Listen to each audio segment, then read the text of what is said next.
up 3-0 in the series and almost ready for a sweep. I'm liking this.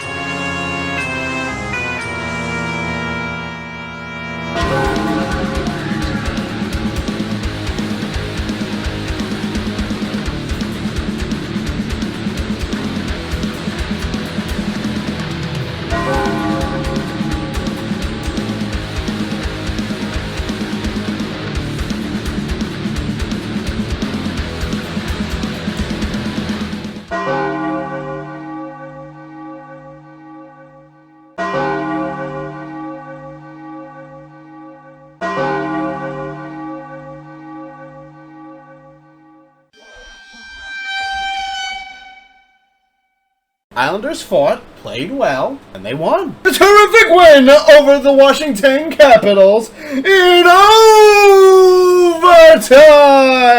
I figured I channeled my inner Rick Jenneret for that, seeing as overtime is always exciting no matter what the situation, whether 5-on-5 or 3-on-3.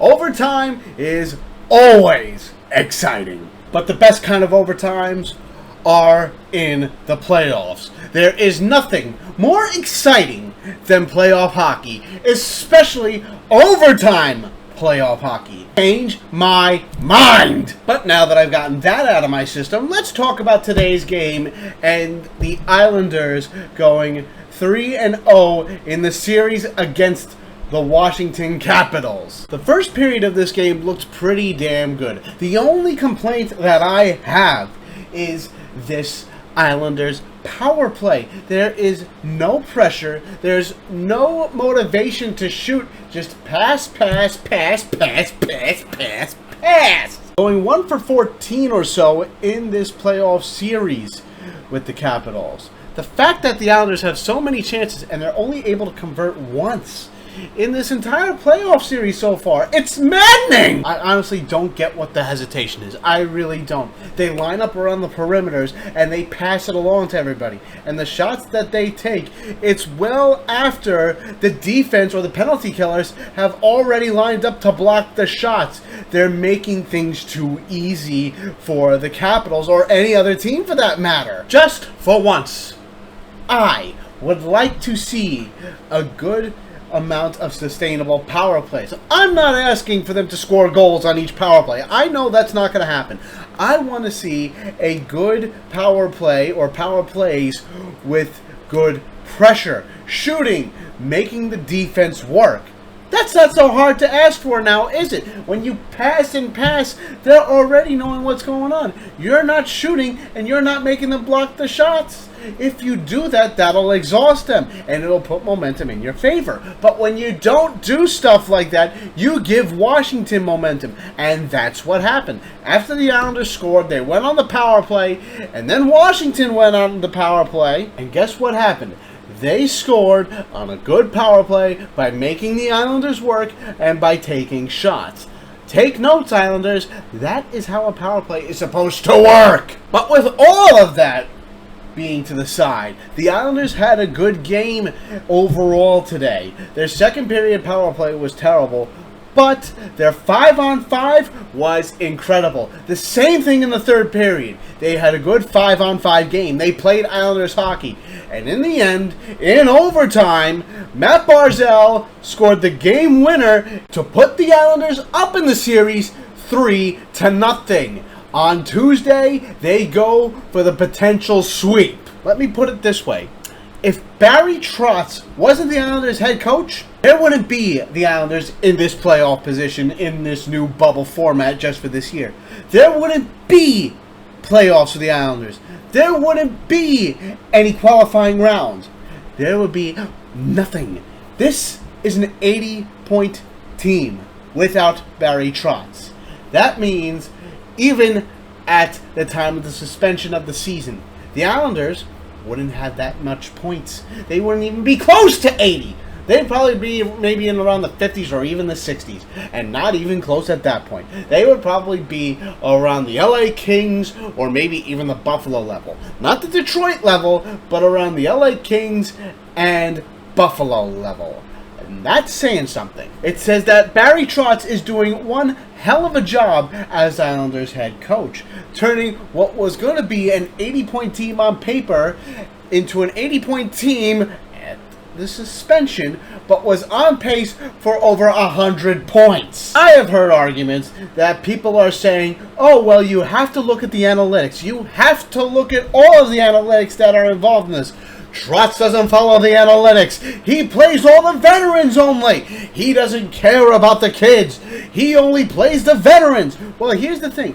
I do agree that he only likes to play veterans over kids, and I would like to see more of the kids play. However, I trust the head coach, and I don't go off of the analytical crap. Here's the thing. You want to use analytics. Use it as a tool to help. Do not let it dictate the game for you. I've even heard people say they wanted DJ Smith as head coach. And where is he now? Oh yes, he's sitting on his couch with the Ottawa Senators at home. Put it this way. I trust Trotz more than I do any other head coach.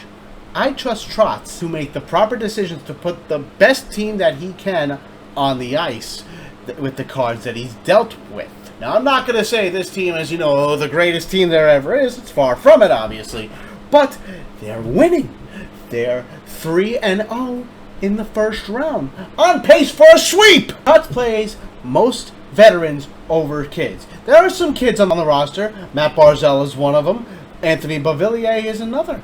And listen, I'm perfectly fine with them playing with the majority of veterans. However, I think there should be a healthy mix. But again, I trust the head coach. And I certainly think that there should be a veteran over a rookie in this playoff series. If you don't know what I'm talking about having Noah Dobson sit in the press box while having Johnny Boychuk or Andy Green play in his place. Noah Dobson, to me, is too green to be playing in the playoffs. No pun intended to Andy Green. However, here's the issue. From what we saw in the regular season with Noah Dobson, he's inconsistent. He has some good games and he has some bad games. He has trouble tracking the puck. He has trouble playing defense. I personally think that next season he should start off in Bridgeport in the AHL. I think it'll benefit him while you have some veterans on defense to hold down the fort. I don't think that he should play in the NHL at the start of the regular season. You want to have him play a little more into the season, maybe at the 20-game mark or maybe a little further, I'm fine with that. But don't have him start in the NHL in the start of the season. If Trotz feels that he's ready, fine. I'll take his word on that. But if we see that he isn't, we'll ask some questions about it. But we're not going to bash the greatest head coach since Al Arbor to grace this team. But I've been sent all of these charts and graphs that say, oh, well, he had this and he had that. He had this advanced stat and he had this advanced stat. And he had this advanced stat and this and that and this and that and this and that. I test.